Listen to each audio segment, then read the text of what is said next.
جب تمہیں اللہ اللہ کی حقیقت کا پتہ چل جائے اور پھر جب اس کی مٹھاس اور لذت کو تم محسوس کرنے لگو تو پھر کیا ہوتا ہے؟ کائنات کی ہر شے تمہاری طرف متوجہ ہوتی ہے، بلکہ کائنات کی اشیاء اور یہ نباتات جمادات ہی نہیں، اللہ کی رحمت کے فرشتے آسمانوں سے تمہاری خوشبو محسوس کر کے تمہارے پاس نازل ہوتے ہیں۔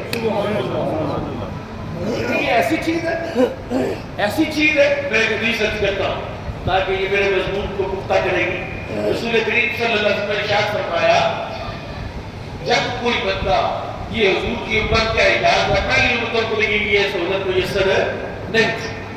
حضور نے فرمایا صلی اللہ علیہ وسلم جب کوئی بندہ نیکی کا ارادہ کرے اور نیکی نہ کر پائے تو فرشتہ اس کی نیکی کے ارادے کی وجہ سے اللہ حکم دیتا کہ میرے فرشتے میرے بندے کی نیکی لکھ دیں۔ اور جب کوئی گناہ کا برائی کا ارادہ کرے تو اللہ تعالیٰ کہتا نہیں لکھنی جب تک یہ برائی کر نہیں لیتا۔ سوال یہ پیدا ہوتا ہے کہ جب وہ نیکی کا ارادہ کرتا ہے تو فرشتے کو کیسے پتا چلا کہ اس نے نیکی کا ارادہ کیا؟ ابھی تو اس نے دل میں سوچا، دل میں ارادہ کیا، تو پھر فرشتہ کو کیسے پتا چلا؟ سنو، غور سے سنو، فرمایا جب بندہ مومن نیکی کا ارادہ کرتا ہے اس کے جسم سے ایسی خوشبو نکلتی ہے فرشتہ اس خوشبو کو محسوس کر کے اس کی نیکی لکھ دے گا۔ سبحان اللہ، نعرہ تکبیر، نعرہ رسالت، یا رسول اللہ، عظمت و شان مصطفیٰ، زندہ باد۔ جب نیکی کا ارادہ کرنے سے نیکی اس کی خوشبو نکلے تو جب نیکی کر لے تو پھر خوشبو کا عالم کیا ہوگا؟ سبحان اللہ۔ اور پھر یہاں نیکی کی بات ہو رہی ہے، رسول کریم صلی اللہ علیہ وسلم نے ایک نیکی کی قوت کا کہ اس کی روشنی کا تذکرہ فرمایا۔ رسول نے فرمایا صلی اللہ علیہ وسلم کہ ایک نیکی کی چمک 14ویں رات کے چاند سے زیادہ ہے۔ بے شک بے شک، ایک مخالص نیکی، ستھری نیکی، مخلص نیکی جو اخلاص کے ساتھ کی جائے، للہیت کے ساتھ کی جائے، ایک نیکی اس کی چمک 14ویں رات کے چاند سے زیادہ ہے۔ تو اس طرح کی اگر 10 نیکی جمع کر لیں تو 10 14ویں رات کے چاندوں کو جب آپ اکٹھا کر لیں، آج کل بازار میں ایک لائٹ مل رہی ہے، وہ ڈبہ بنا ہوتا ہے، ادھر بھی لائٹ، ادھر بھی چاروں طرف شخص کے ہاتھ میں وہ لائٹ ہے، اس کی روشنی زیادہ ہوتی ہے۔ یہ تو صرف مثال دی ہے سمجھانے کے لیے، ورنہ نیکی کی طاقت اور اس کی روشنی کو تو آپ سمجھ ہی نہیں سکتے۔ اللہ نعرہ تکبیر، نعرہ کہ اللہ کا ذکر بھی ہے، اللہ اللہ اللہ اللہ اللہ اللہ، بندہ اللہ اللہ کرے، یہ کیا چیز ہے؟ یہ کیا شے ہے؟ قرآن بھی کہہ رہا ہے، اور آپ کو پتا قرآن جو ہے وہ جس بات کو حکم دیتا ہے وہ عبادت مقصودہ ہوتی ہے۔ ایک عبادت غیر مقصودہ ہے، ایک عبادت مقصودہ ہے۔ نماز عبادت مقصودہ ہے، جبکہ وضو عبادت غیر مقصودہ ہے۔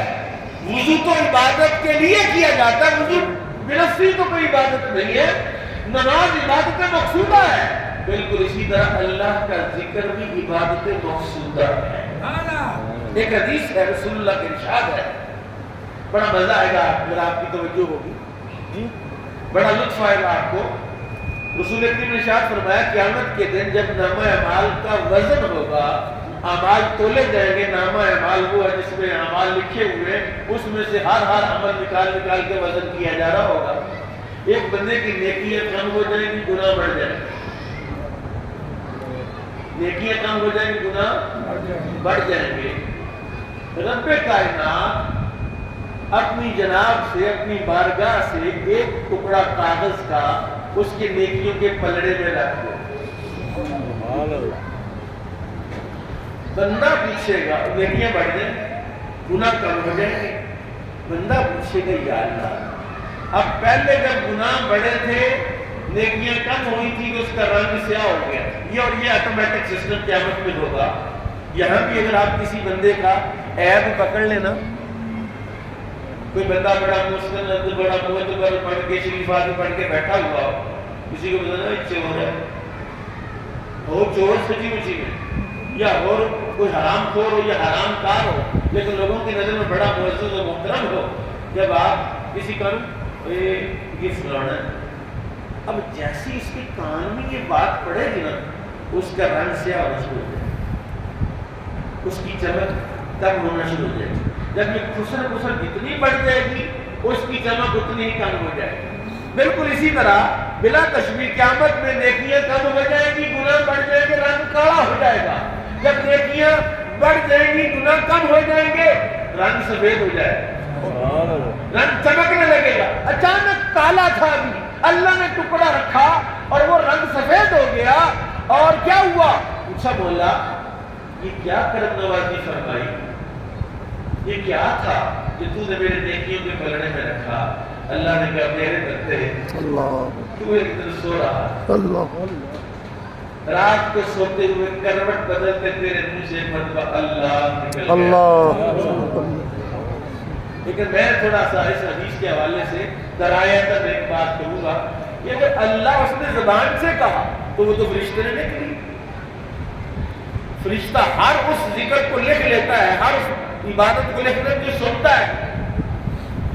اس نے زبان سے اللہ نہیں کہا بلکہ اس کے دل میں اللہ کی آواز پیدا ہوئی جو فرشتہ نہیں لکھ سکا.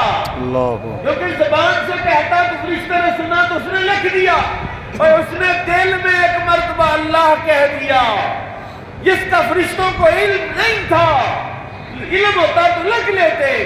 فرمایا وہ جو تو نے دل میں مجھے یاد کیا تب فرشتے نہیں جانتے، کائنات نہیں جانتی، میں تو جانتا ہوں. حضرات آپ تو خوش نصیب ہیں، آپ تو ارادے کے ساتھ نیت کے ساتھ میرے رب کا ذکر کرتے ہیں. اور یہ صرف شرف اس کائنات میں